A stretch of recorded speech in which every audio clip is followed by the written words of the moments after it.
மதுரை காமராஜபுரம் அருகே சாலையில் தேங்கியிருந்த மழைநீரில் போதை ஆசாமி நிலை தடுமாறி கீழே விழும் வீடியோ காட்சிகள் வெளியாகியுள்ளன. மதுரை மாவட்டம் முனிச்சாலை பகுதியில் பெய்த கனமழையால் சாலையில் தண்ணீர் தேங்கி நின்றது. இதனால் பொதுமக்களும் வாகன ஓட்டிகளும் கடும் அவதிக்கு உள்ளாகினர். முனிச்சாலை பகுதியில் தேங்கி நின்ற மழைநீரில் போதை ஆசாமி ஒருவர் நிலை தடுமாறி கீழே விழுந்தார். வாங்கி சென்ற உணவுகளுடன் போதையில் கீழே விழுந்த அவர் எழும்ப முயற்சி செய்தபோது மீண்டும் தண்ணீரில் விழுந்தார். இந்த வீடியோ காட்சிகள் இணையதளத்தில் பரவி வருகிறது.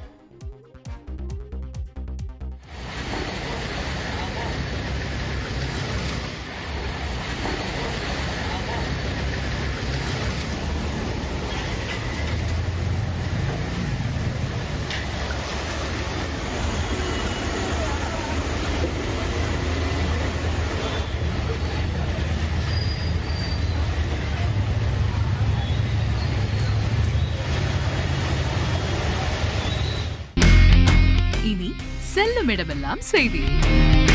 தந்தி டிவியின் வாட்ஸ்அப் சேனலை ஃபாலோ பண்ணினா செல்ல இருக்கும் இடமெல்லாம் செய்தி. இதோ QR கோட் இப்பவே ஸ்கேன் பண்ணுங்க, ஃபாலோ பண்ணுங்க.